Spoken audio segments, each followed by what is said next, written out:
Hey guys, how's it going? Kevin Cleary here with a knife video for you. And today we are looking at a pretty interesting knife. This is the Canadian knife company Sleeper.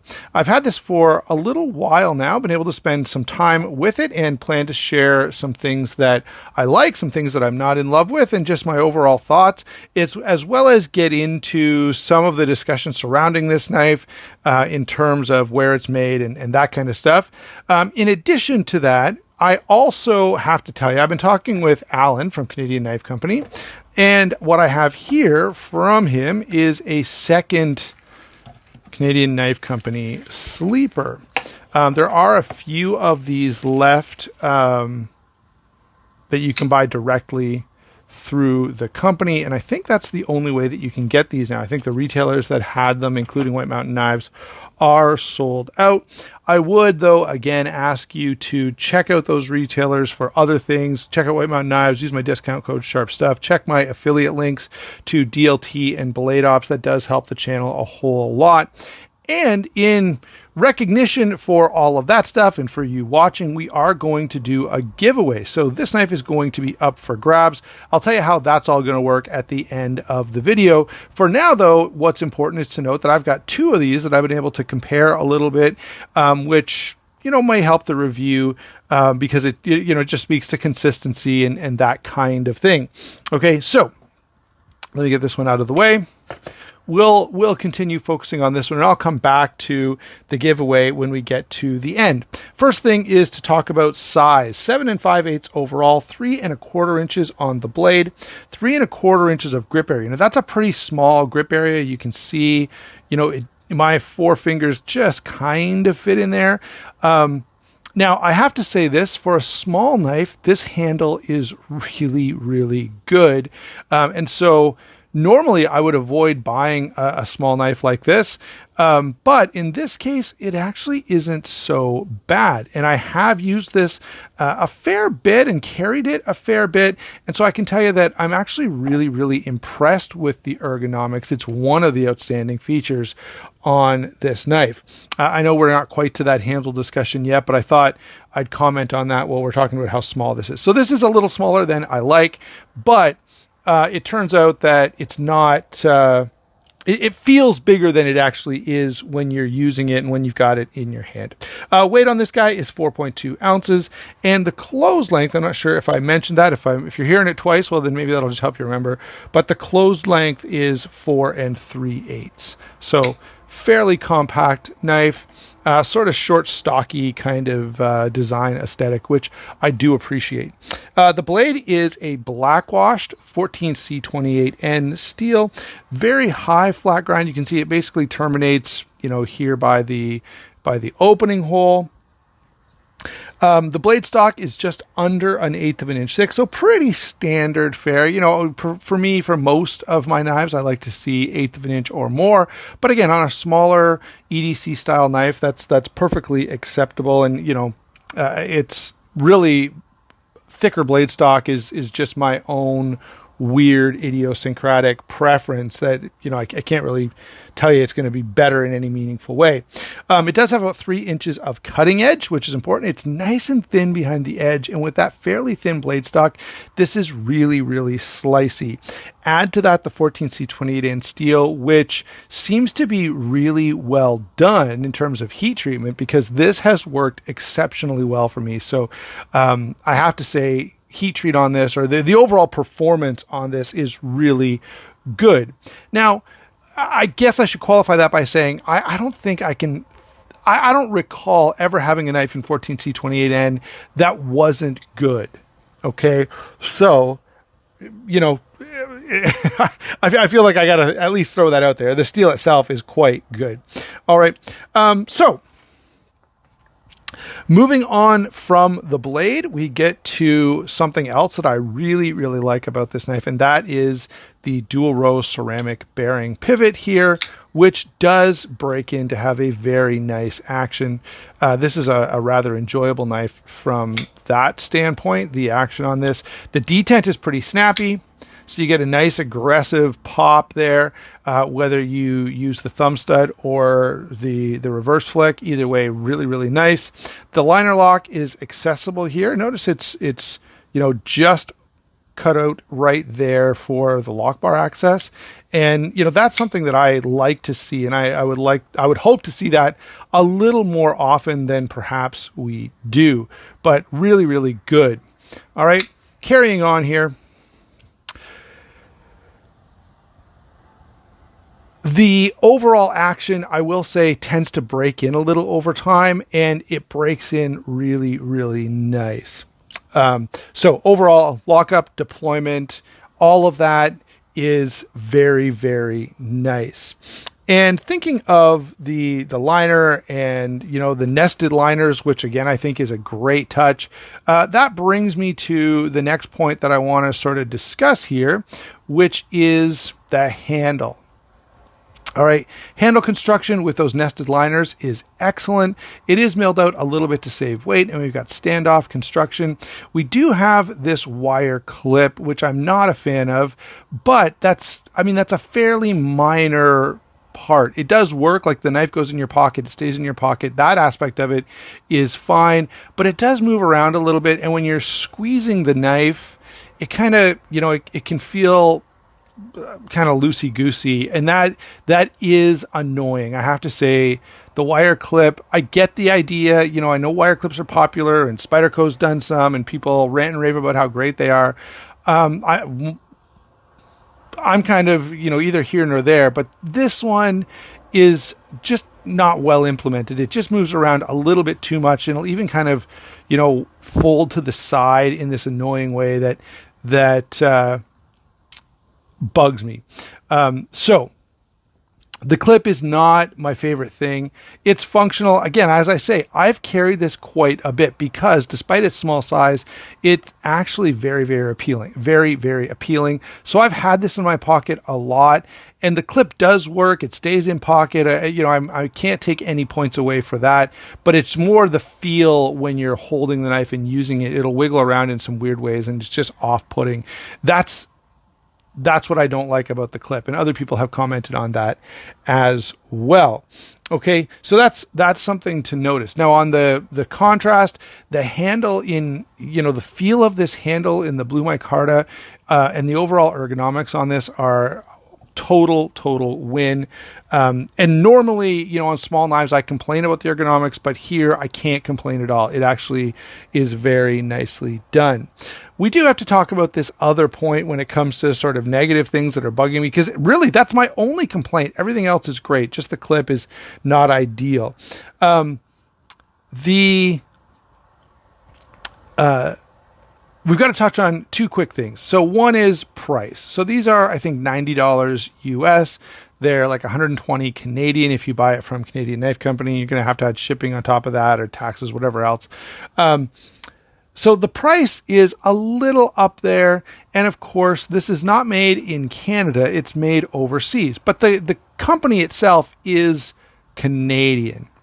Now, is the accusation, the implication is, well, the name implies, I guess, that this knife is made in Canada, and it's not.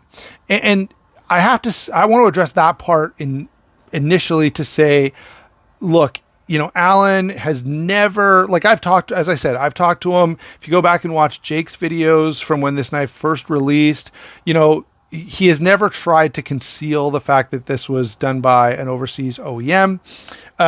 He has talked with me about, looking at other places, and in fact also talked about doing a higher end version of this with a Canadian manufacturer. I really don't know who that would be.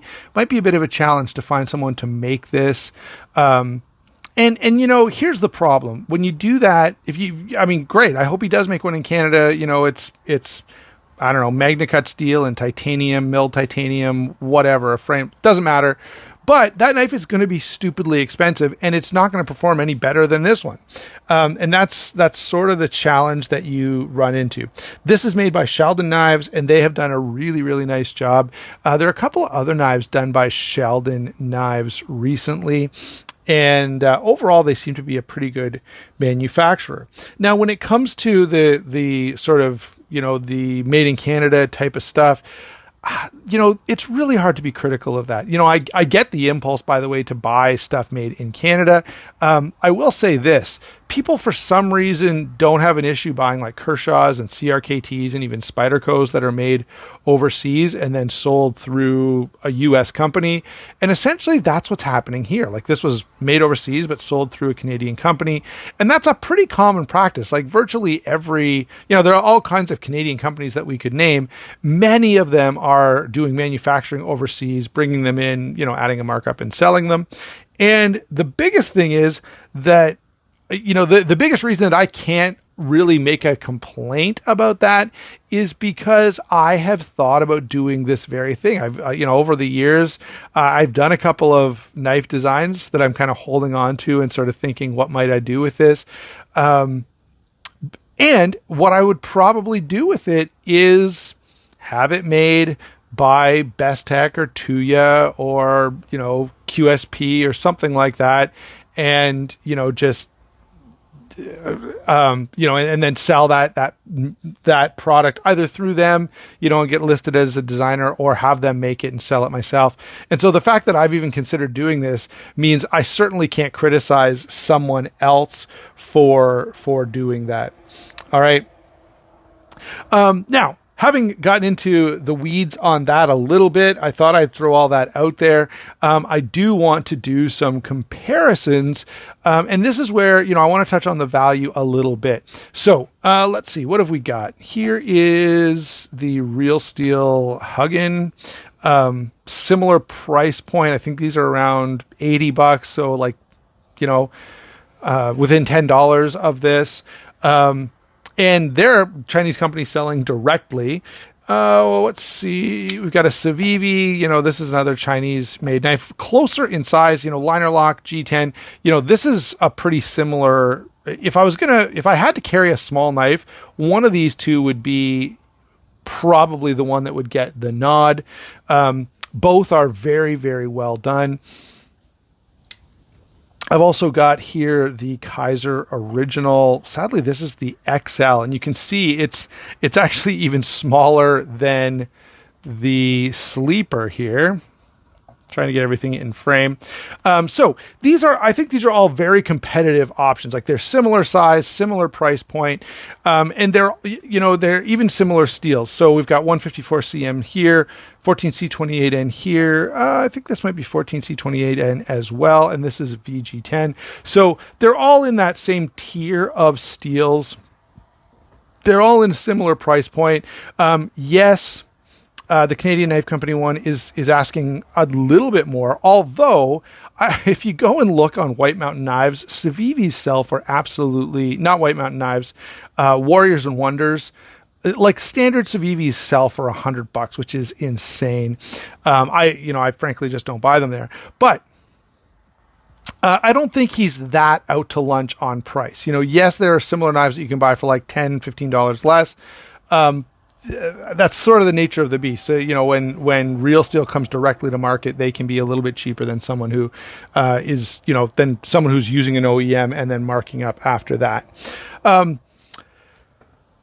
Wanted to throw in a couple of other knives here just for the fun of the discussion and something you might look at if you go, okay, Kevin, this is not bad, but it's not my thing. It's either a little too small or, I want something a little, I want the sort of the next rung up the ladder.